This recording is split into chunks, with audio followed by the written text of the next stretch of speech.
All right, guys, we're going to reconvene the city council meeting here at 7:45. We're going to go ahead and go into citizen comments. I appreciate everybody being here. Let's try to remain respectful if possible, and please. And there's a lot of people that are going to speak, so if you would, I don't want to institute a time limit, but I'd appreciate if you guys, try to keep your points succinct and not be super repetitive of each other. So first one up is Ingrid Cooley. Oh dear. Okay, well that means I am not repeating myself or anybody else. That's good, I guess. Okay.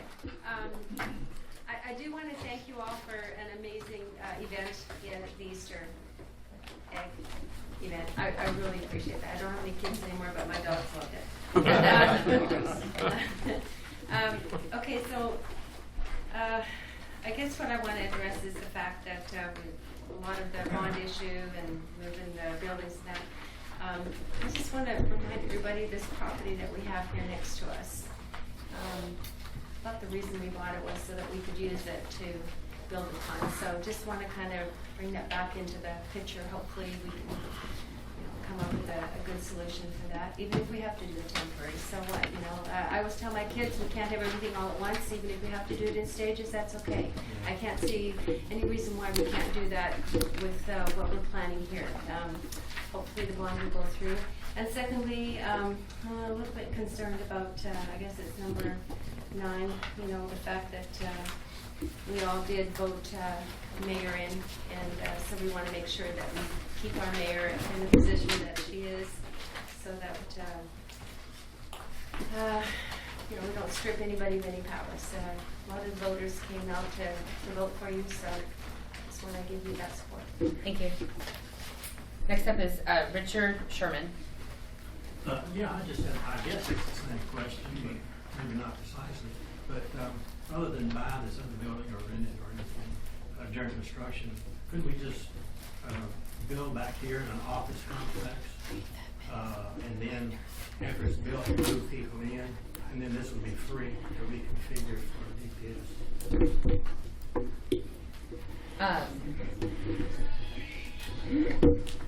I'm so sorry. I'm trying to read the handwriting. John Ewing? He's in my Might be outside. Okay. Is that what you're doing there? Yeah, that'd be great. Thank you. While we're getting him, Kathy Frawley. Well, I was kind of concerned about the, I guess number 8, about the restructure, and about the city manager and administrative position. And I don't understand what or why that has come about. And I understand that it was Guy that brought all of this up. What was the whole point of it? I was wanting to know what the point of it was and why you did that. And I'd like to say that, I worked for the Catholic Church for 15 years, and I worked for the Diocese of Fort Worth for 12. And we had finance directors, city administrators, and very powerful people were involved in that organization. And nobody had more power than the priest and the bishop. And, like the finance director or the administrators of any of that structure or that kind of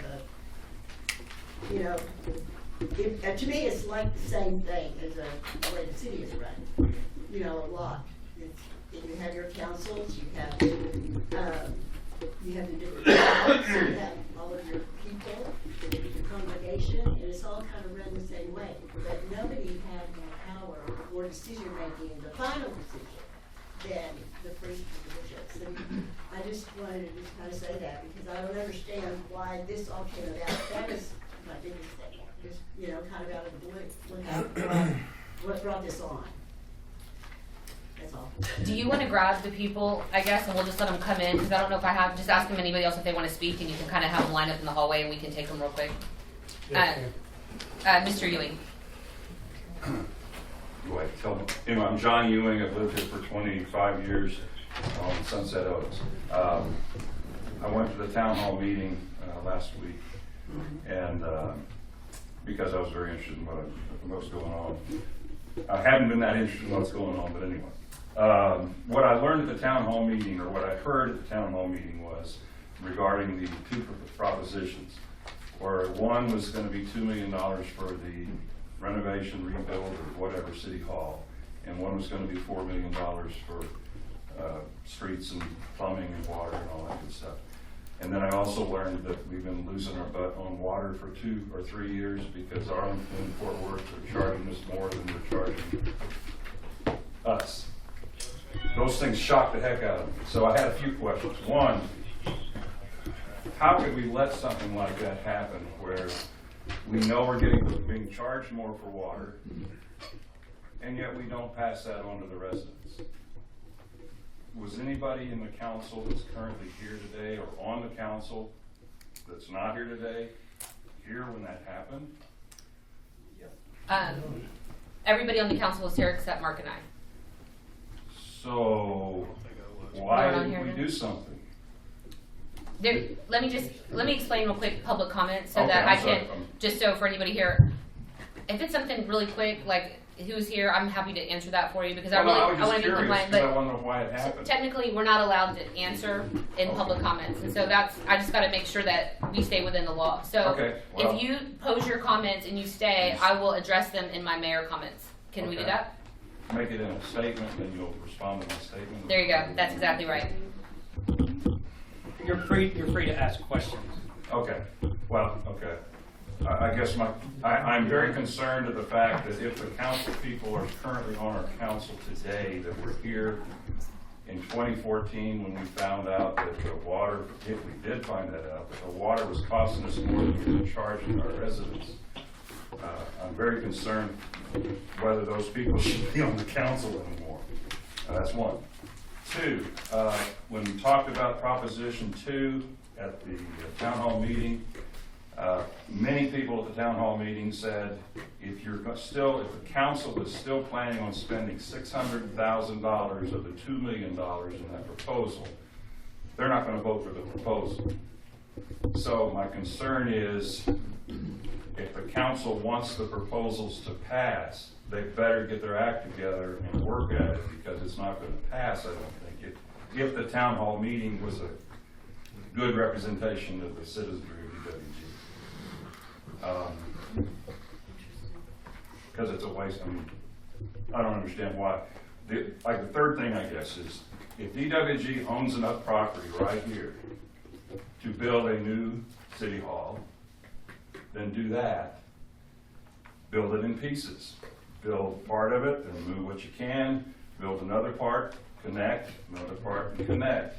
It can be done, probably cheaper because we already own the property. Why spend money, $600,000 for a house, a building that hasn't sold to anybody else? So DWG is going to buy it, and then maybe they'll come back and move everything over here. Then they're stuck with a building that they own for $600,000. That's a waste of money. And so hopefully the council will figure that out. It's not a good thing. That's all. Thank you. Thank you, sir. Uh-huh. Is there other? Yes, ma'am, one more. Okay. Ma'am, you're up.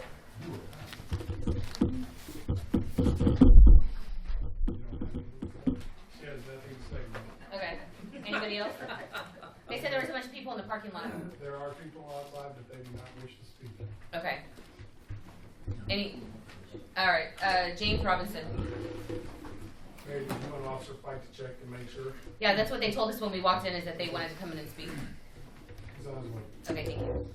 Well, I'm Jim Robinson. I've been here all of about 5 years, so I can't stack up to some of these older people.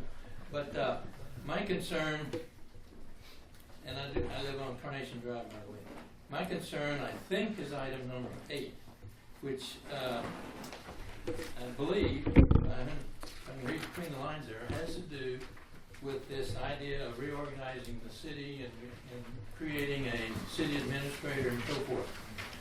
I just learned about that today, and here it is, just a few days before we're having an election, and this item says discuss and consider an ordinance, which tells me that tonight the city council could vote to change our organization to this city administrator arrangement, which to me is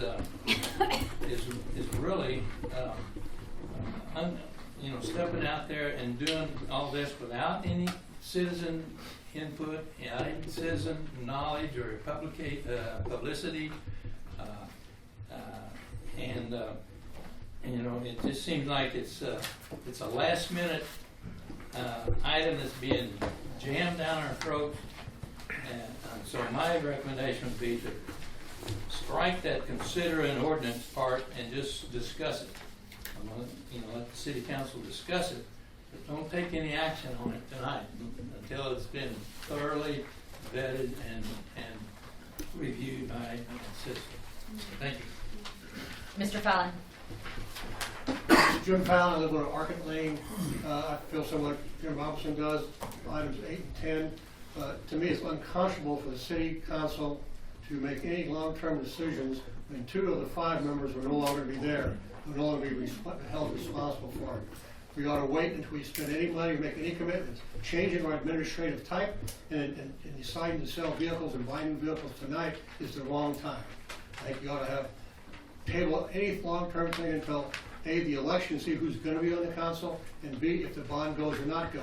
Those things make major differences in the future, and if you guys are going to commit us tonight to things that we can't live with later, and then 2 of the guys say, hey, I'm gone. So I think the best thing to do is to wait. I've seen you guys wait a lot of other issues. You had no problem, and all of a sudden now, tonight's the night we got to do it. And I think that we're getting kind of jammed. Thank you. Richard Pell? I'm Richard Pell, I live on Dustin Trail. I'd like to speak against the item 8 situation. What they're talking about there is converting from a mayor-type city to a city manager-type city. And that's perfectly legitimate for type A cities in Texas under the Texas Local Code. But let me read you the requirements for doing it. Any general law city with less than 5,000 in population may adopt the city manager form of government under Chapter 25 of the Local Government Code. Upon presentation of a petition signed by at least 20% of the number of voters for mayor in the last preceding city election, the mayor must call an election on the question of adopting the city manager plan. What they're really saying is it's the citizens who decide the form of government they're going to have, not the city council. If we follow either one of these options, the word shall is pretty predominant if you go further down into option A and option B. We shall hire a finance director. They're not cheap. We don't even have a place to put him. He doesn't have a desk. There's no place in this building to add more people. We shall add a human resources director. We shall add a zoning and administrator. Those are all shalls. A city manager form of government, we have to have those. The other thing is the mayor becomes a totally wasted position. Mayor Fitzpatrick got 81%, 80.68% of the vote last time. That's a pretty commandeering vote for the city. And she would be totally powerless. The city manager has all the power. All she can do is run the meetings. She can't even vote in the meetings. The city manager reports to the city council, not the mayor. Why do we need a mayor? Why would anybody want to be a mayor? The other thing we have is we have a requirement for the mayor to be a resident in the city of Dalworthy Gardens, just like the city council people. But there's no requirement for the city manager to live in Dalworthington Gardens. And so why would you want to have someone come in and run your city that doesn't even live there? I mean, that in itself is a problem. I think we can get control of some of these issues. I think the current form of government is what we need to do to make it work. And I think that's, if anything, they should at least table that until the next city council meeting when the new city council is installed. So I think those are issues. But the point is, they can't even bring it up without a petition signed by 20% of the voters, in my mind. That's Texas law. Thank you. Ms. Gillespie? I may have misunderstood because I wasn't really sure that, I thought item 8 had to do with the building over on Michigan. And I was just going to say that rather than purchasing another building, we have a long history here. I've lived, Connie Gillespie, I live on California Lane, and I've been here 45, 50 years, okay? I've been here a long time. Anyway, this used to have a big hall here, fellowship hall. Women would come here and do quilting and things like that. We had showers, we had all kinds of stuff here. This has a historical value here of where we conducted business, where we have built our city hall, and I think we need to think about where we are. This is supposed to be a community, and it's all supposed to be right here together. I oppose anything being bought or purchased anyplace else. And I also agree with everything he said. Yes, ma'am. Amen. Ms. Dodson? Tracy Dodson, Wood Trail. I agree with what Ms. Gillespie says about the building being here. For any of you that were at the town hall meeting, I was the one that kept raising my hand and you were like, going, oh Lord. But anyway, my thoughts on the building, I strongly, strongly urge you to take the Michigan building off of the table. There is no point whatsoever in spending our money that we're going to, if it's voted in, put it over there and hide it somewhere for it to be, you know, put away and nobody get to enjoy the view of where our money's gone. We have this land right here just north of us. It would cost, I'm sure we can find somebody that will build us a building that will be within our budget, separate from this one, so that we're not knocking any walls and have to follow the ADA requirements, and build that building, move in who we need to move in, and then come back, and we should have enough money left over to take care of this building after that. But please take the Michigan building off of the table, because it is not my vote will be no. I know quite a few other people, and I will petition hard to get it taken off the table. That's number one. Number two, I'm not real familiar with the number 8, but in my thoughts, I think it should be a democracy. I don't believe any mayor, I'm not singling you out, I don't think any mayor should have total control over who comes and goes in the city administration. I think that should be a full council decision, and I don't think that the city administrator should be worried about their job being just demolished because the new mayor coming in decides willy-nilly that they're not gonna like who's there and get rid of them. That's my 2 cents. Thank you. Just, you know, the city administrator now is hired and fired by the council. That's how it already is. Okay. Mr. I'm so sorry, Cesar? Sure, I agree with her on everything. Okay. All right.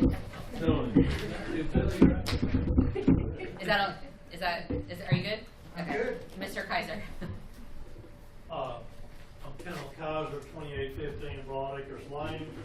I've been out here 42 years and have managed to participate with a lot of the city volunteer committees and whatnot, P&Z, ZBA, different committees and so forth.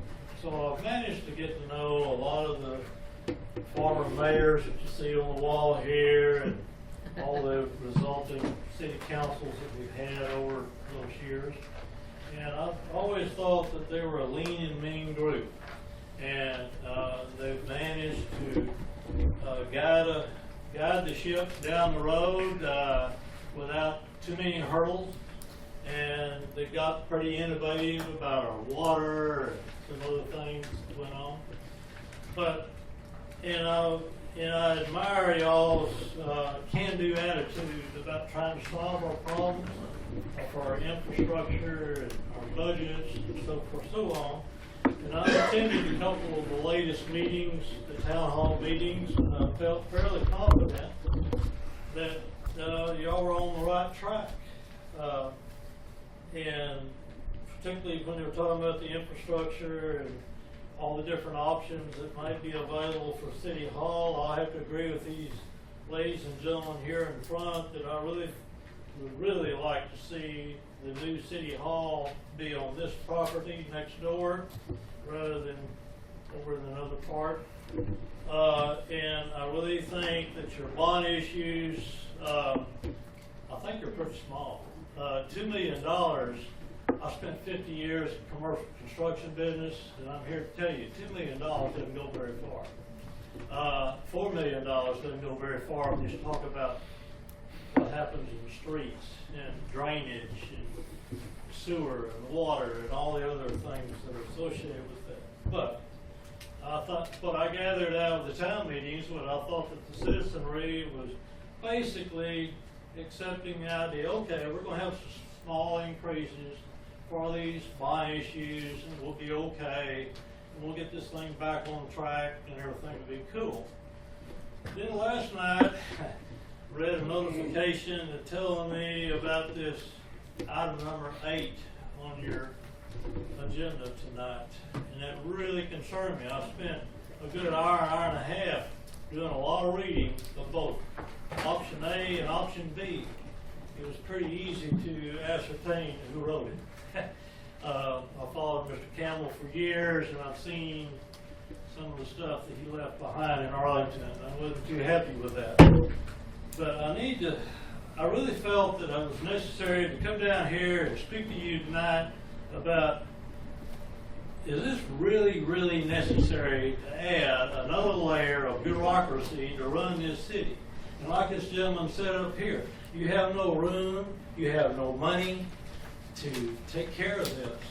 I think you're really making a serious mistake on item number 8 of your agenda. And I really think that you need to find another option to do this.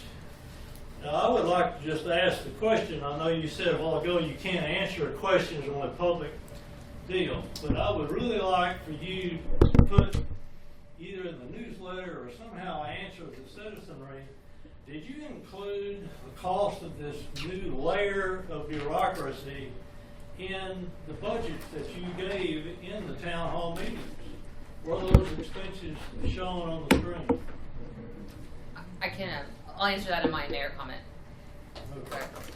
Okay. But having dealt with almost every city in the Metroplex and seen the mountain of bureaucracy that you got to climb to be able to do almost anything, whether it's a building permit or it's something simple with the city, the more bureaucracy that you create, it never goes away. It never gets smaller. It's always there. It's like planting weeds in your front yard. It'll always be there. It'll never get smaller, and I guarantee you, I just don't think we need that. We've enjoyed, like I said, over 40 years of city council and mayor, along with the city manager and city engineer, being able to run our city government here in a smooth, efficient manner. And you need to do whatever you can to keep it going the same way. I'm absolutely not in favor of a city manager type government. We've discussed this before in years past. You can't afford it. Thank you. Ms. Felton? She outside?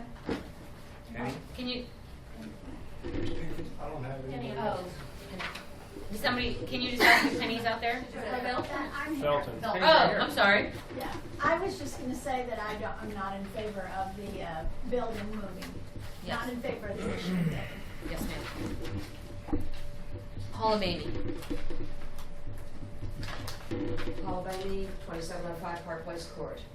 And I agree with several of the speakers who've spoken earlier about the city being in opposition of the city manager type government, and especially the indication that the word shall appears over and over again for all of those positions, and shall means must. And we must hire those people if that was adopted, and I can't see that our budget would cover that. When I read what George Campbell had in here under the background on that particular page, and I found that the numbers of the packet online don't match the numbers that are in the packet that you guys probably have. But it just indicated that it was just for discussion, that it was like a draft, he expected certain things to happen, like questions and amendments, and that somewhere along the line that the whole thing would be reviewed and redrafted. And there's no history in the packet to indicate when any of that happened. In fact, at the end of option A and option B, it says that something was to have happened in 2016, and there were blank pages there, blank lines there where it was supposed to have been indicated, and that's not there. So there's no historical, previous historical reference in our packets or the one available online that even lets us know that there's been any discussion at all after amendments were offered or drafts were made. So I was a little thrown off guard by that, and it just doesn't look like what we were given was any kind of draft at all. It was just a proposal that George Campbell presented for discussion. So I thought that was odd. Thank you. Thank you. Rainey? I see you back there. I'm gonna read this, it's gonna be easy for me to do. I moved here for the rural atmosphere with its eclectic mix of properties, bumpy roads, no curbs, and lack of government meddling regarding my property and what I do with it. I agreed with the gentleman the other night that had no problem waiting for the ducks to cross the street. But with that said, I'm also concerned about a town our size taking on so much debt. While the tax rate increase is of some concern, it is by no means my biggest concern. If I remember correctly, a substantial portion of our revenue comes from property taxes. We are a town of 900 plus or minus residents, of which only about 680 would actually take on the responsibility of paying this debt, and about 150 plus or minus commercial properties. Based on my discussions with some neighbors who happen to be commercial appraisers, and based on their discussions or their explanations of historical trends, it is my understanding that it's an absolute certainty that we will have another real estate burst to some extent within the next 25 years. The only question is when and how much. Based on my research, albeit elementary, it seems like 18 to 20 years is the norm. That would mean we are already 9 years into the next cycle. All this is to say that I'm quite concerned that a small town of our limited means could not pay our $7.5 million debt, plus the $3.5 million or so I've been told in interest, if we lose a substantial portion of our property tax revenue, even if it's only for a short time. It is my understanding, and I'm sure there are people here that have more knowledge on this than me, that the city would have to raise our tax rate to whatever level necessary to ensure we do not default. I am afraid any more weakening in our financial status would open us up the door for annexation. I don't mean to sound like Chicken Little, but I was raised that you put off what you wanted until you could pay for it, hard as it may be. I purchased a house with a leaking roof and lived for a year with buckets under the drips until I could save up enough money to pay for the repairs. I lived with a pool that needed resurfacing so bad that it leaked. Instead of taking out a loan to resurface the pool, I purchased a patch kit of some kind of gray clay. We wore shoes in the pool because the surface was so rough, and lived with a 3-foot square patch until I could finally afford to resurface it 8 years later. There is a difference in wants and needs. I am not convinced that this council has exhausted all other possible solutions.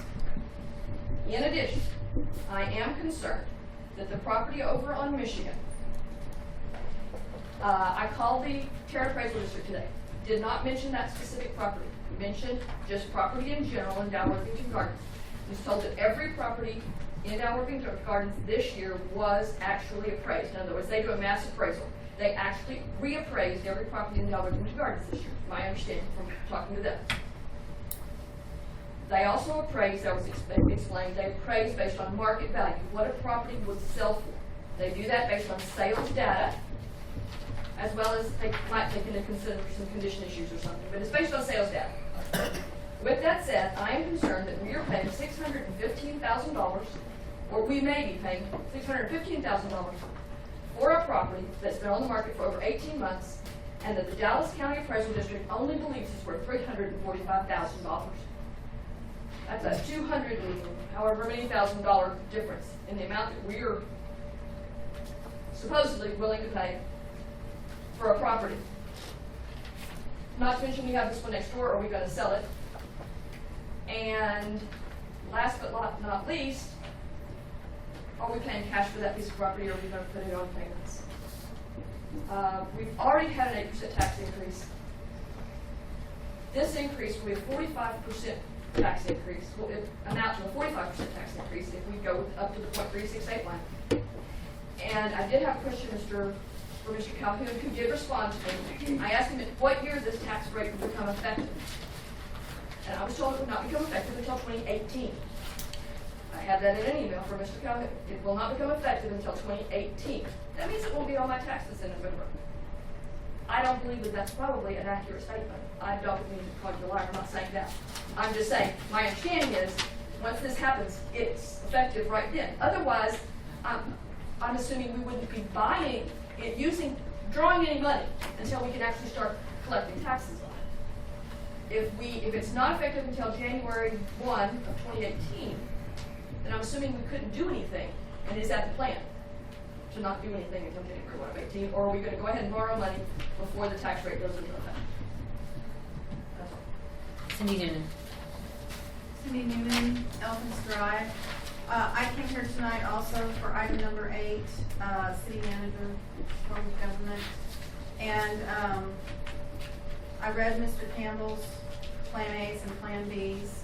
And, you know, there is one flaw that I see, and that is in the past, the employees here have complained about different city councilmen coming in and asking them to do things for them, run copies for them, do all kinds of different things, and they were confused on who to answer to because of there were so many people on the council. Do they tell them no? Do they tell them yes? And that has been a problem in the past with some of the council members that have kind of been up here a lot and asked to do things and so forth.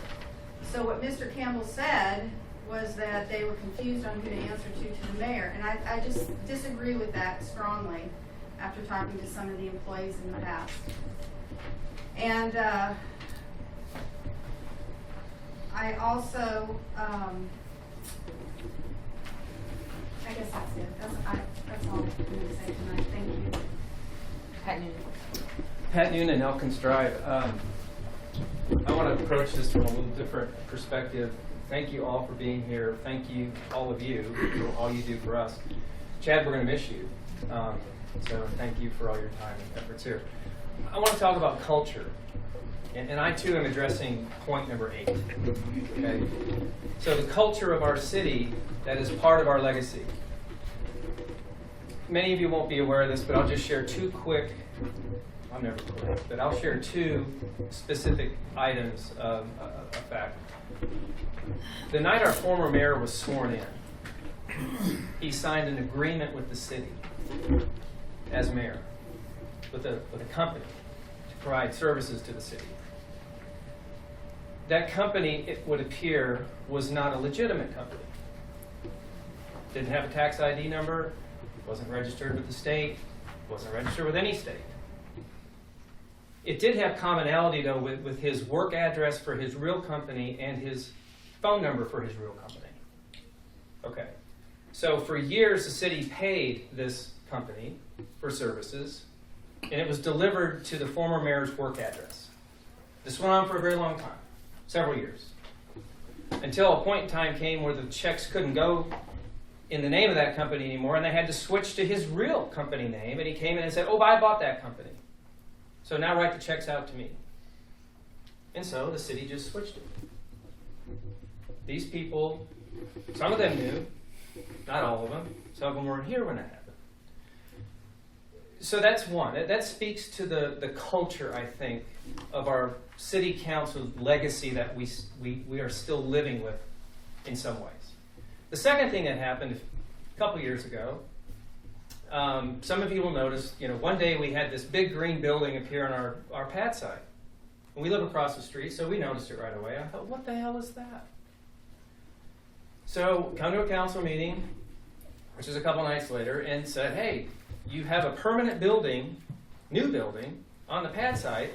The lease is very clear. You cannot have any permanent structures on it. How long is that going to be there?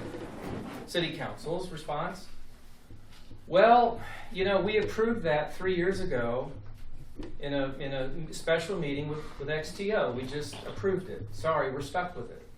Not sure it's ever leaving. Probably isn't leaving. Special meeting. So I thought, well, I'd like to kind of know more about this special meeting. So the next day I went down and asked for the minutes and the recording. This is all being recorded, by the way.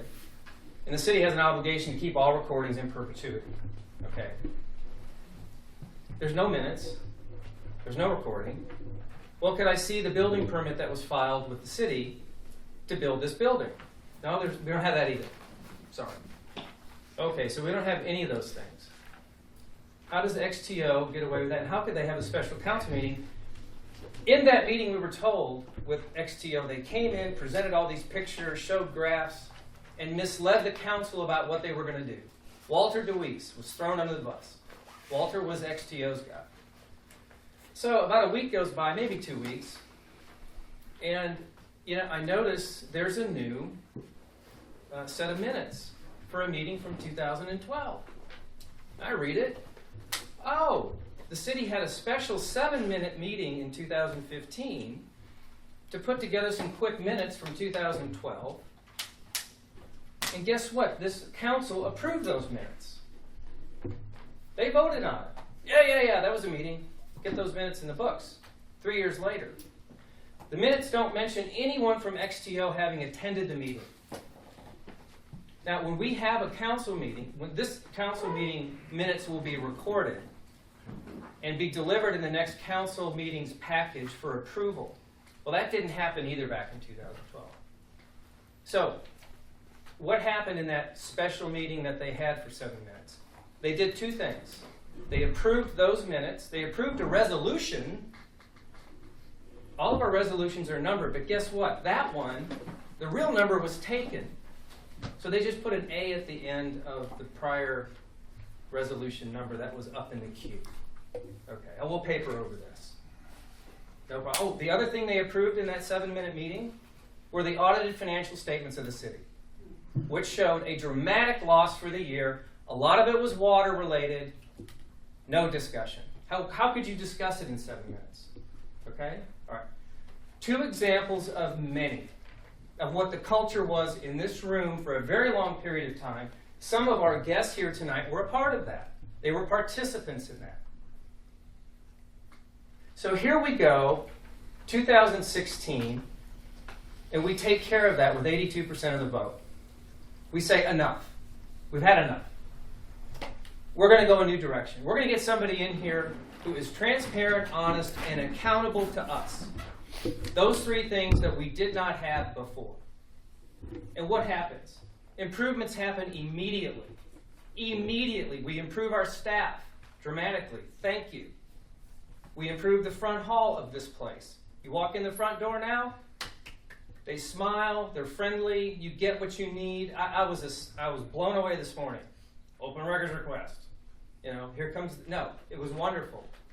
So we have real stuff happening, and someone actually digging into the financial problems that this group ignored for years. Kick the can. So, we have a 10-year run of a mayor who does nothing but run us into the ground, and these guys do nothing. Nothing.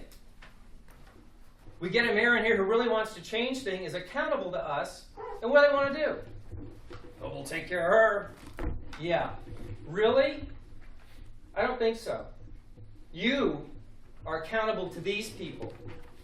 She is accountable to us, and she knows that, and she willingly embraces it.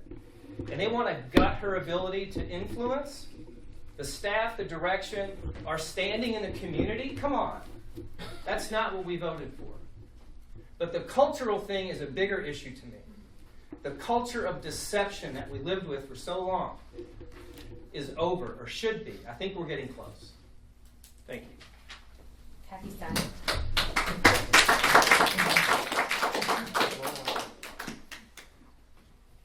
Kathy Stein, Clover Lane.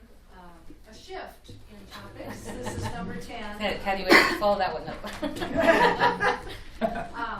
On the cars and just historical, and as I've been listening this year and how many miles the different cars are on and everything, I was getting the feeling that what the city once did that I thought was incredibly prudent with the police vehicles, which was to buy them on a rotating basis, not all at once, put all the miles on them. You know, I don't know what happened to the rotation in times past, but now we're looking at getting rid of 4 and replacing 4. It would be really hard to stagger and do that in the future. So I'm hopeful the council can figure out some way to do a stagger, because I think that's incredibly important to responsibly working the fleet going forward.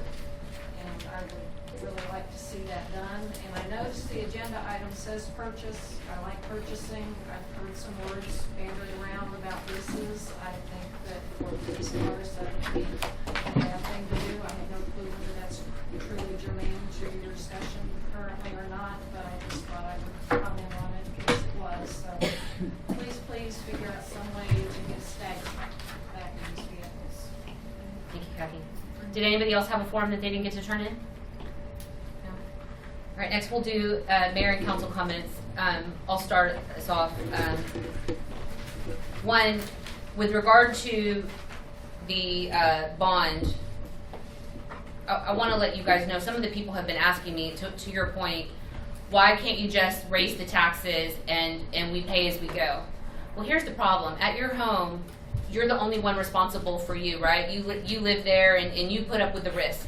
Here at City Hall, the problem I have with that is we have the risk for all the employees that have to work here. We have the risk to make sure that the City Hall can, the people who work here and the city operations can run efficiently and in a case of emergency. And that we have a duty to you guys to make sure that that will happen. And that's why it's not necessarily the same as, you know, my roof is leaking at my house and I'll run the risk and pay as I go. The problem is that if we raise the taxes to 44 cents, it will take us many, many, many years for us ever to accumulate enough money to pay for anything. And the problem with that is that this building will continue to deteriorate. And a lot of people are making comments to me about the roads. Well, the problem with the roads is when you see that $4 million, we're not just fixing the roads. We're also fixing the sewer lines and the water lines. And do I want to be accountable to you guys when your water, you don't have water or you don't have sewer? And you guys call me and say, hey, I don't have it. Well, I'm sorry. In 20 years from now, I'll fix it. Because that's when we'll have enough money to pay for it. And I believe me, do I wish that I could do what you're asking? Of course I do. I wish we had the money, but I didn't put us in this financial situation. All I can do is figure out a way to fix it. And to me, the way to fix it is to, one, catch up to where we need to be. We're going to raise the taxes to where we'll have some money for operations and get the budget under control. Figure out a street maintenance program going forward and get the building fixed. So that with regard to the bond. I am always happy to answer any questions you guys have. If you're confused or you have any comments about the bond election, we're going to do another town hall meeting on May 4th. And I would love as many people, I mean, the reason I'm having these town hall meetings so that I can explain to you the quandary that we're in. I can never fix the problem that we're in by raising the taxes and waiting. I just can't. The other issue with regard to the building on Michigan. I want you guys, I just want to go on record of saying this.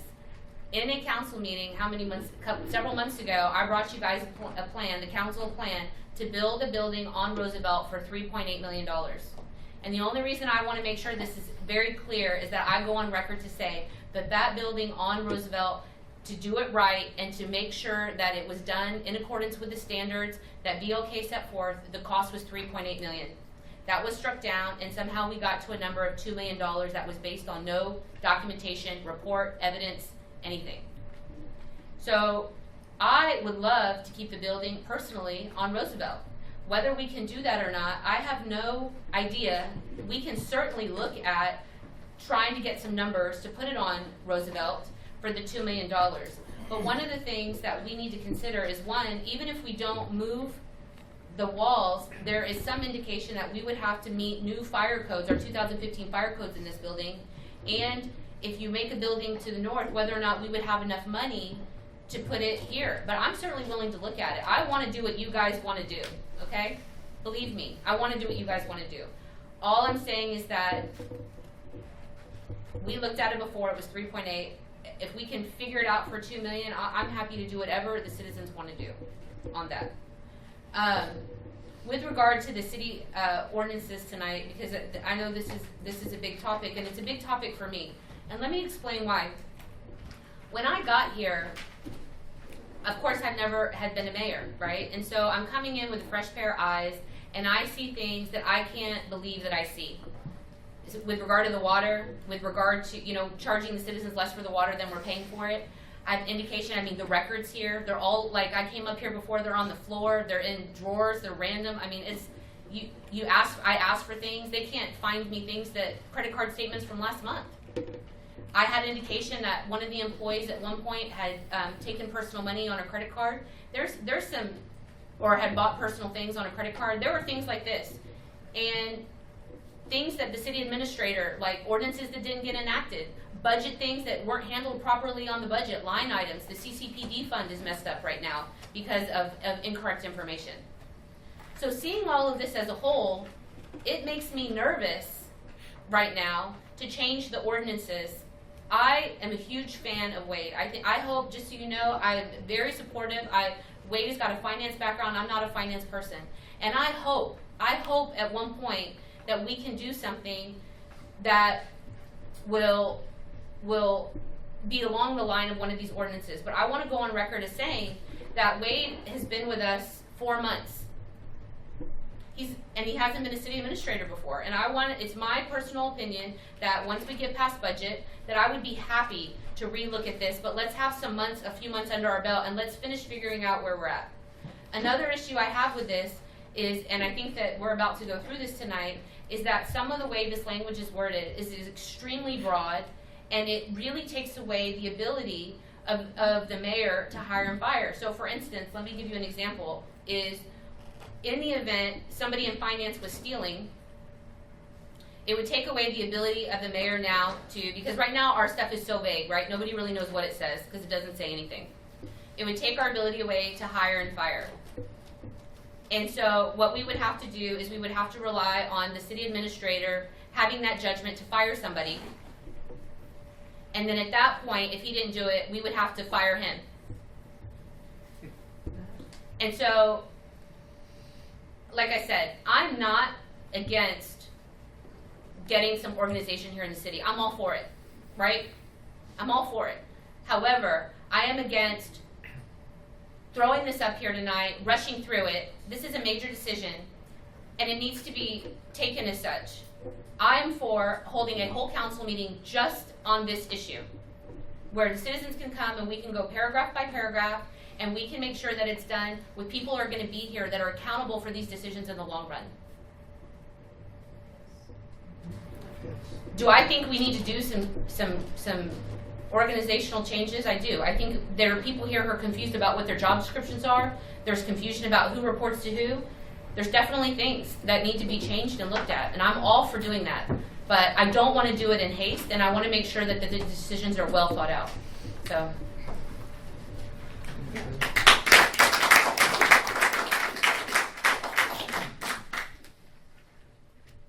Okay, I want to answer the gentleman's question about the tax, when the taxes would go in effect. If the bond issue is passed, when you pass the bond issue, or if you do, what you're doing is you're giving this council the authority to sell bonds. And in doing so, you're giving us the authority to raise tax, because those taxes are supported by our ad valorem tax revenue. You're giving us the authority to raise taxes to support those bonds. The total amount of issue between the two is $6 million. We are not necessarily obligated to sell $6 million worth of bonds in the next 12 months. We can sell $2 million this year, $4 million, and we actually have a plan that we would sell $2 million for the building and $1 million for the streets. $3 million year one. In year one. So if we do that, if let's just say for a hypothetical that we've sold that $3 million in year one, the tax rate that we pass this September would have to include that additional tax. So it will include, and I think what I'm putting word in Wade's mouth is what the confusion is, that comes up on the tax bill you get in November, but that is in effect, that 2018 taxes. So we pay in arrears. So you pay forward. No, the tax that I pay in November, well, actually, it's due January 31st, that's property tax, Yeah. that's for the current, that's for right now. Okay, so but Yeah, Wade's, yeah, my Wade's 2017. point of view was that the taxes that are due January 31st, 2018, that it will affect, if we sell bonds this year, it will affect that tax. So it will go into effect and be on my tax bill in November? Yes. That's my question. So it will go into effect in the year of 2017? For any bonds that we sell this year. Right. Maybe Which not. we're assuming might be as much as, what do we, The 3 million? one issue is 4 million, the other issue is 2. yeah, so, but uh, y'all were talking like the two for the building and the one for the road is probably. And that's another council to decide. I mean, the same. I just wanted clarification that it was going to show up in the year 2017, on my 2017. Any bonds that we sell this year would show up on your tax bill that is due January 31st, 2018. Thank you, sir. And I apologize that the gentleman is not here. I'll still answer the question about the water and sewer rates. In 2015, we raised both water and we recognized that revenues were not keeping up with expenses. We raised the water and sewer rates in 2015 10% each, with the anticipation that would get us back right. Unfortunately, we don't get our rates from Arlington and Fort Worth until after we already pass our budget.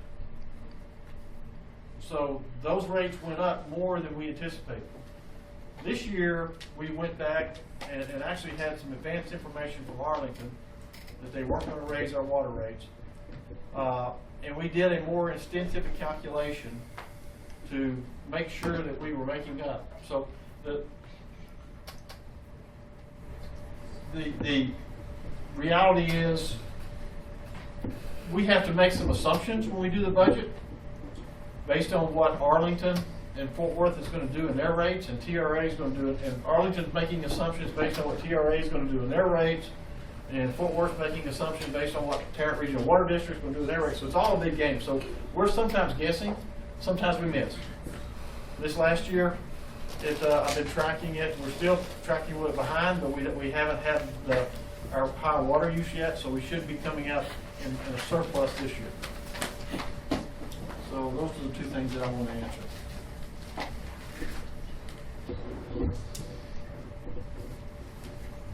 That's all the comments I got at this time. I'll go. I got a question. Does anybody know in here where the assumption came that we're trying to change to a city manager form of government? It's the description in the two options. It's not a city, we're not trying to change to a city manager form of The government. description matches the city manager form of government. Can you? You don't have the authority to change the city manager form of government. You have that, the gentleman is correct, it requires an election. Correct. So that's not what this is doing. That's not what we're doing. What are you doing? What are you doing? Who put it on the agenda? What was your idea? It's amending the ordinance that we already have in place for the same government. It's not changing the government. It's amending. It changes the responsibility of city manager and mayor. An amendment is a change, by the way. Thank you, Mr. Noonan. I appreciate that. Oh, I mean, you said you weren't changing. Yeah. Anyway, it's being suggested that we're changing to a city manager, which we're not. It's city administrator. Semantics. What are you doing? It's my understanding you would do is instead of having the city administrator report to the mayor, he'd report to the city council. Do you? That's what that amendment's. Okay, changing. but here's something else, and I won't be here, Right. but all of these guys are also being voted on by you guys because y'all obviously think they're smart. I think you're smart.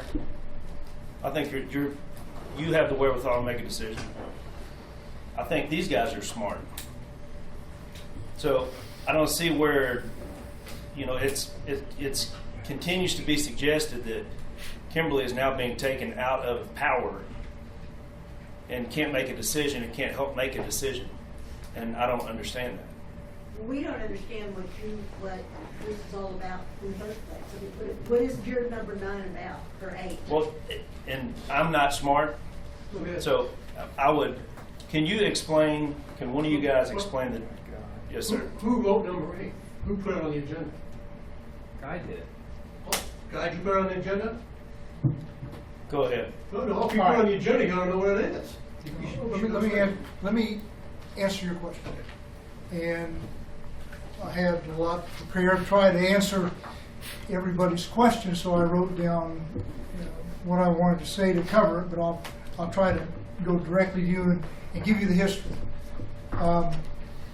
Back in December, our mayor, and in conjunction with George Campbell, had drafted by our city attorney 2 ordinances and presented to us at the city council meeting. These were the mayor's proposals. We looked at them at that time and couldn't make a decision. So we took them off of the agenda. Well, we passed them on. We kicked it down the road. We kicked it down to January, February, March, and we have, when Wade puts together our agenda, he has a starting point. He has things that have been tabled, things that have been put on there that we were going to put on the final agenda. Okay, this has been carried on throughout the months, so I made a formal request to Wade, as any council member can, for agenda. Said we need to finish this and get it satisfied. That's how it came to be on the agenda. It was a combination of all those events. Now, what caused me to put that on there? The recent events over the past few months and our deteriorating financial situation, and comprised with compounded with the fact that we're looking at bond indebtedness coming up here in the next few months, brings to light the urgency for us to do a budget review. Now, we passed the mayor's budget back in September. During that meeting, we were in agreement that we would have a quarterly budget review, that you would do the same thing with your own checkbook in your home. I don't doubt, if you're responsible, you periodically look at how much do I have in a savings account. How much are we allocated for expenditure in line 27? Maybe we need to reallocate those funds over to line 28 and to see where we are. We really don't know. We kind of have a feeling, but it takes input from the council to work through. The budget review typically 2-3 hours for us to sit going through line by line item. We were scheduled to have one tonight. It was canceled. We have not had for 3 months in a row, we did not have input from our finance director on our state of affairs, not even an input on the council meeting. That's unacceptable. Our most important job to you is to maintain financial responsibility. Everything else is just extra. And if we don't do that, if we don't look at our budget continually and update and reallocate and say, okay, we've got to stop spending, or we need to find some other revenue and go after it, we have different avenues, then we're not doing our obligated duty to you. That's where all this comes from. Now, let me just answer some of your questions. It's been said that, and it was talked about here tonight, that we're changing the form of government. Entirely false. We are not changing our form of government. We are a general law city. Hell, I have advocated for maintaining this city structure the way we have it, as a mayor council form of government. I've even campaigned against people who was their platform to bring in a city manager and replace our city administrator. I would never be in favor of changing the way our structure. But what this ordinance does is brings accountability from the finance director to the council. Okay, that is the main purpose. That is for us to have accountability from our finance director on what's going on. Don't you And hire him? I'm sorry, wait a minute, you had your turn. Okay. So I have, what this does. You've been told several untruths, and the fact that it's changing our form of government is completely false, as backed up by our city attorney. You also have been told that this amendment changes one form of government. This amendment does not decrease the mayor's powers at all. She still is responsible for the day-to-day operation of the city like she's always been. This does not require us to hire any other people. That's completely false. The ordinance makes suggestions for people to do jobs in areas of responsibility. Case in point, Wade is our director of finance. He's also our city administrator. He's also the director of public works. He holds 3 titles. We don't need 3 people to do his job. Some of the duties that were laid out in that ordinance that the mayor drafted can be handled by several people. Okay. I didn't draft the ordinance. So you've never seen these? I did not draft them. George drafted them with her. I did not draft them. The first time I saw them was at that meeting that we brought these up, and we said that we were going to revise them. I had no part in drafting that. Can you please verify? You did not draft them. Okay. And I didn't bring these to you or Okay. request any information in them. If we're going to get, I'm sorry. Did you tell us that you drafted? You wrote them in conversations with George Campbell and the mayor? I was not. I had conversations with both the mayor and George Campbell about them. The primary individual to whom I received information regarding these ordinances was Mr. Campbell. Okay, that's fine. You know, I don't like conflict. Okay, so let me just finish. I don't, and I'm sorry, you know, I don't want things to get heated. I'm just trying to set the record straight. We're just here to do a job, and there's no other agenda. Go ahead. What my other comment is, I don't disagree with the idea of having that discussion. What I disagree with is having that discussion tonight. With the election coming up, with bond issues and change of management, this is the wrong time to look at any kind of a major change in how you run business. If you kick it down the road for 3 months, kick it 1 more month. And then that way you'll have the current group to sit and talk about it. I thought of that, and I don't disagree. We're at fault for letting this just drag on. If I do something wrong, I'll tell you. If you did it 3 months ago, it would be an issue. The issue is why now? The other side of that argument, who knows more about the operation up here than the people who've been doing this for several years? And that's the other argument. But I understand the point, and it's a valid point to make. Well, get somebody who's going to be dealing with it later on. But, you know, it's just another one of those things that we're just, you know, it's too difficult. I can't make a decision. I'm just going to go walk out the door. Yeah, go ahead. It does say you shall appoint the finance director. They're not, yeah. And you'll determine the salary. I understand the difference between Those shall are and shalls. will. Those are mandatory by state law. Yeah. This is local government code of Texas. You know, but the thing is, none of this could possibly happen if the bond issues fail. At least wait till find out if the bond issues pass. The bond issue had nothing to do with this. Had nothing to do with this. The bond issue. That's Bond part of issue the can only be financing used for for the capital future. projects. It What? can't be used for operation. No, I know that, but what's our city? We have no room to put people. Nobody extra. Richard, okay, listen. Okay, I agree shall should be replaced with will, and I've got that on my write-up, but that doesn't mean it can't be the same person. Here's a gentleman doing 3 jobs. He can do 5 jobs. Now, the chief can take on a couple other responsibilities. It happens in organizations. Hell, he's underworked.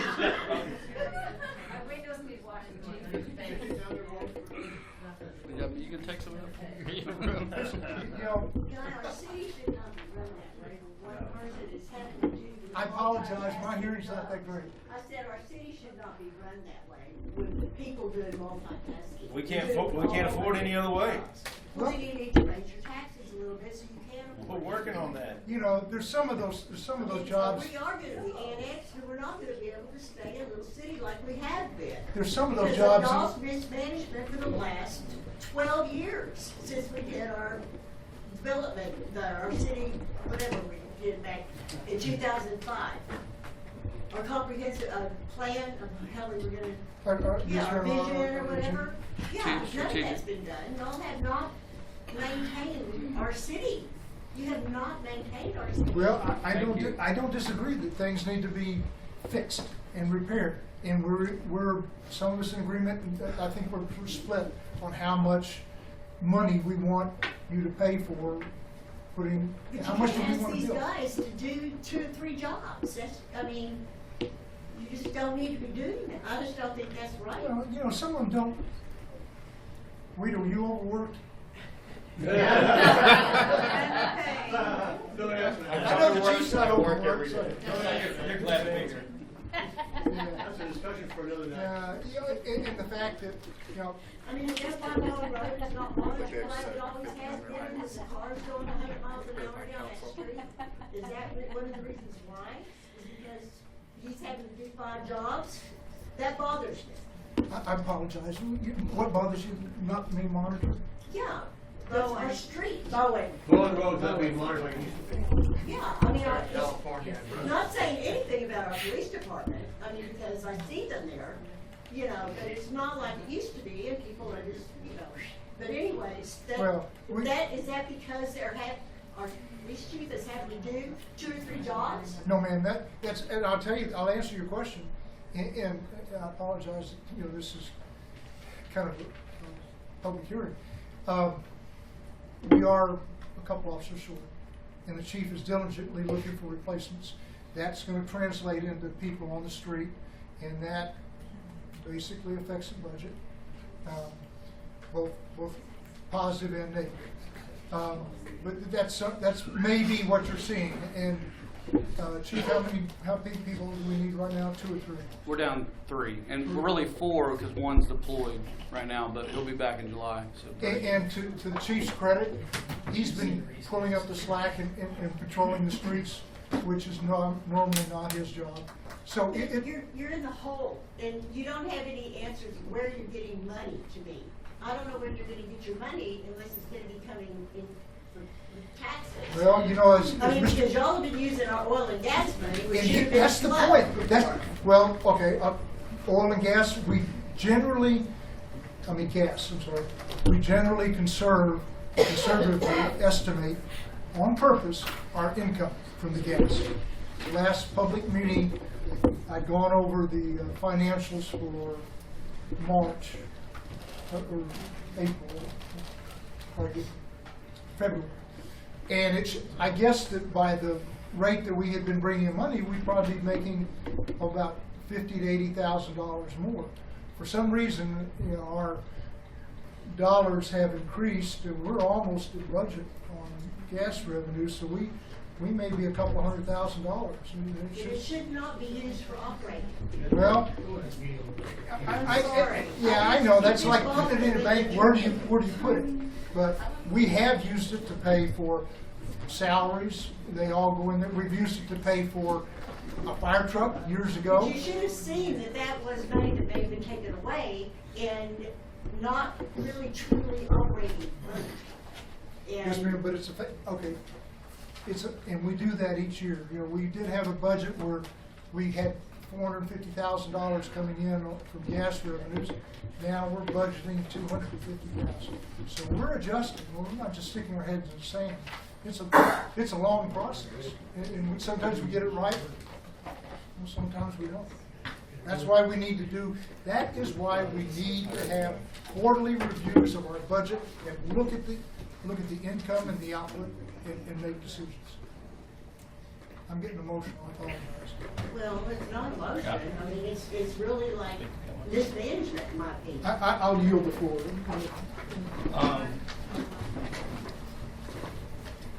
as opposed to going back over a lot of what y'all said, number one, let me say thank you to everybody for coming in. The different individuals who spoke, y'all did a great job. I think maybe it was suspect that would be more emotional responses, and actually they're very well thought through, and I take it all to heart. I've been on council for a year. I'm not a political person. Those of you who got to know me a little bit understand that. It was not my goal to be involved in any kind of politics. I was somewhat motivated by some of the things that I had understood or were rumored, maybe had happened in the past or whatever. And I thought, well, maybe it is true that I could help. And actually, I thought maybe if I ran for the position, there'd be 3 or 4 run against me, and then I wouldn't have to do it. I got suckered into this deal. But let me say this straight to the point. There are things even in number 8 that with regards to the way we're structured, or some of the things that we would allow Wade to do that aren't as bad or negative as some of you guys think. However, it's clear to me that it's been poorly sold, and actually not sold at all. I mean, most of you got here and it was never presented to you. You did not have time to think it over. You did not have time to consider what the effects are, and you cared enough to show up here today, so it's obviously important to you. We do have new council people coming on. I would want to respect if I were a new council person coming on and there were important decisions being made. Based on all that, and based on the fact, not that it's a bad thing or that it's 100% bad, there are good parts to this number 8. But based on the fact that it's been poorly sold, and if we were to pass this tonight, you guys would walk out here frustrated, feeling like you were slighted and not heard. I will not support number 8. Period. I may stand alone, but I won't support it. Let me ask you a question, council. We are notorious for pushing things out. And here we are tonight again, we're going to push it on out. Yes. Yes, I will. Yes. We want that, by the Yes, way. I will. Give me just a minute, sir. The problem is that's the reason why we've got some of the problems we've got, is because we keep pushing it on out. And then if there's some of us that don't, if we don't answer it right, then we're going to get publicly scrutinized on next door. We're going to get lambasted by the telephone calls. And you may be a little bit apprehensive to make a decision, for fear that now your neighbor's not going to like you because he's talked to somebody else and they've talked to somebody else. That's always been. Nobody knows what you're talking about. I Pardon? hadn't got a clue what you're talking about still. I mean, what is it? What? I still don't know what you're talking about. I'm trying to make a point. I know. Of- But how would my neighbors even know what you're talking about, like you just said? I don't know what you're talking about on number 8. Okay, well, right now you want an explanation. I mean, yeah. I'm trying to make it's a like point you said. on everything else we don't do up here. She doesn't understand the ordinance. No, I understand that. But if we want to table it, that's fine. But I encourage you guys, my God, make a decision on something at some point. Because in about 2 weeks, I'm out of here. The lame duck is out. Okay? So, but I mean, good grief. It gets ridiculous. It's so mundane. You know, it's like we have a conversation about something, and boy, here we go, and then we hear something, and whoop, put the brakes on. You know, even after we put a horrendous amount of thought into it. I mean, we spent $9,000 to come up with a strategic plan with all these points that we don't strategic plan. But can I? Alderman Snodgrass said he wanted a budget review. Why doesn't it say budget review instead of saying? It keeps getting kicked ordinance? off. I can explain why. Let me address that because it's my area. And I will answer that question. Great question. Fantastic question. Here's the reality of it. There are some things that goes on that have gone on in past years and maybe even this year that you can point out, and you know it was a fault of somebody. In this particular case, when we came on in May, when Kim came on as mayor and I came on the council, I can simply make this statement. The condition that we perceived us to be in May is not the condition that we found out we were in by the time we got around 9 months later, okay, and not the condition that we are in today. That is an absolute fact. okay, in several areas. We have a lot of work to do, and it's not going to happen quickly at all. Now, the reality of it is, though, this thing is not unlike running a business, and there are challenges, things that you're not going to accomplish overnight.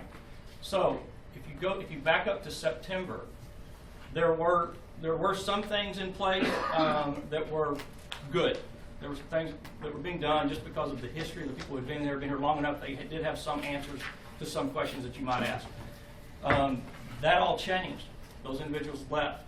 We've had quite a bit. I think we've had the most turnover that this city's experienced in a lot of years, in the past, 2 years. So that comes with challenges. Wade comes on board and is asked to wrap his arms around a really tough situation. He's barely a few weeks in, and as opposed to wrapping his arms around the situation, he's asked to take on a bond issue. Okay, there are positives that can come out of that. I'll admit that. But at the same time, now he's juggling multiple balls in a situation where a company, a city, really needs a lot of love and care from a finance director to determine where are we, because it's not where we thought we were. And he's done a good job in doing that. But he needs the time and the ability to focus on that further without distractions. Absolutely, no doubt about it. But just understand that, correct, we've not jumped in and begun to have the budget reviews that I'm suspect we never had anyway, but it would be good to have them moving forward. However, to do that, you have to take a man that's wearing 3 hats and provide him the time to do a good job at least one of the hats. Okay? And the reality of it is, he is wearing 3 hats because there's no money to go spread those hats among other people. Period. Maybe someday, but not right now. So the reality of it is, it's very tough. And it's not going to be any different come September. What we hope will happen by the time we get to this next September is that we will go through a budget session with a new city manager, with a new chief. Chief was, I think, was here for part of the one last year, but trust me, he will tell you that he's going to look at this next budget session a lot differently than he did the last one. A lot differently. He's much wiser now.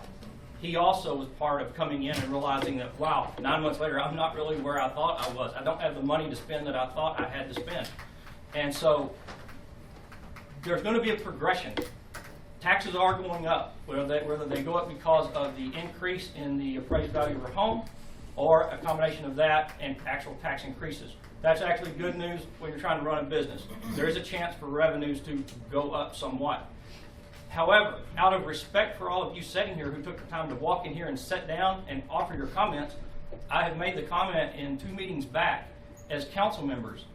If we don't pass a budget in September that has us spending less than what we have spent on average the last 2 years, we don't have a clue. We're broke. And we're telling you that we're wanting to try to raise revenues a little bit, and you're saying, you know what, we're okay with that. We realize that we need to improve our city in the position that we're in. But, my God, we don't want to take what you're providing for us to use for the betterment of the city and tell you that we just raised what we're spending by the same exact amount and we're still in the hole. So it's up to you to hold our feet to the fire and make sure that that does not happen. Revenues need to go up. Granted, we spent too long bragging that we are the lowest cost city in this entire metroplex. Amen.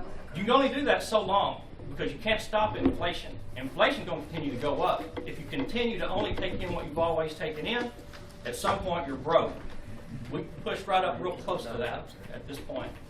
So, but do understand that when you say, well, why haven't we met? Why haven't we been doing all this stuff? There are challenges. I mean, anybody who came in and sat in his role and have to take this stuff over, it takes some time. I will present, he's been further along, but he has had to juggle multiple items. Okay, there's some good things that can come out of the bonds and how we choose to use that, but that's also taken away from his ability to focus on where we are as a city. With regards to the building, and this has kind of been said, but I just want to make it clear. When we originally looked at what we wanted to do, the mayor approached us with going after a bond election where we would pick up $3.8 million, as she said. Her goal was to build a building next door to here that was great. And she had done a little bit of research and found out that she thought that was a good number. Should be able to get it done for that, and you probably could. However, during this time, we're finding out again that we're not exactly where we thought we were with regards to our finances.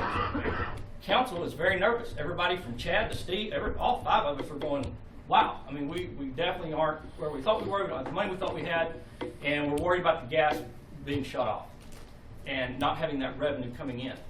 So to be conservative, we said, you know what, and it was probably a little bit of a snap decision. We said, you know what, we're not comfortable, and we weren't all in full agreement on this, but at the end of the day, we all agreed. We're not going to go after 3.8. We feel like that's unfair to the citizens. We're going to be conservative and drop it to 2 because we don't want to overburden the city. The reality of it is, as the gentleman stood back there, and I'm in firm agreement with you because I've seen some of this, I'm familiar with it. We might build something for $2 million, but we may get into about the 11th hour and find out that we're running a little bit short. So we may have a building, but it may not be exactly what everybody might have envisioned, because $2 million is going to be spent really fast. I don't care if you own the dirt or not. The dirt's a minor piece of the whole process. Usually that's not where you lose your money. Just understand this. If we move forward with that, and I have zero problem having the building here as opposed to the one back on the other street. But know this, if we get in the 11th, and I say this only to be fair, I don't always agree with Kim on everything, and I'm not going to, and I won't pretend that I do. But I believe it is only fair to point out that the bond is now for $2 million. If you approve it, we get $2 million, and we build the building, and we can build something for that. But if we get into the final stages of that, and $2 million wasn't quite enough to put the really nice doors on it, understand that that was not her original goal. Her original goal was to ask for 3.8 and build a building that is presentable. Now, is that financially responsible right now? That's another subject to have. But the fact that $2 million may run tight was not her doing. That was council trying to be conservative. Once we knew we were working with $2 million, we said, how can we best use the $2 million? Do we go ahead and jump off into trying to build a building and find out that it wasn't really quite enough? Or do we go purchase another building that is at a decent value? I felt it was less value than what we ended up offering, but anyway, beside the point. Even at 6, it has some value. We can get into the building, we can tweak it up a little bit, and at least we've been conservative with how we have strapped the city with debt, as opposed to $3.8 million on a brand new building sitting here. So man, we can cut it in half, go get something that already exists, stay there for as long as needed, and then at some point we would have the option. We might stay there forever, or we might eventually sell it, try to come back over here and do something as time and finances permitted. Is that a perfect plan? Not necessarily, but it's a plan that's being made by a city that realizes it has very little wherewithal, and especially compared to what it thought it had 12 months prior. That's how we wound up looking at the option of another building. Now, I absolutely understand you guys who've lived here much longer than I have. I've lived in Arlington all my life, Dalworthington for I don't know, 6 years or something like that. I get wanting to have the building here, absolutely, and I don't have any problem doing that. Just understand, we're going to need to be, if we do that and we do it on $2 million, we need to be super, super careful on how that money's spent, and $2 million goes fast. So. Sorry, I'm sure I don't understand. I'm so sorry, you guys, and I don't mean to cut anybody off. The problem is that this isn't a posted agenda item, and I'm being told by our city attorney that we need to move on from citizens' comments, and I apologize. It's not that I... again, we're going to have a town hall meeting on May 4th, and I would love all of you guys to come, and we can talk about it. All right, we're going to move on to the DPS report. Yes, ma'am. Just give me 1 second to pull it up.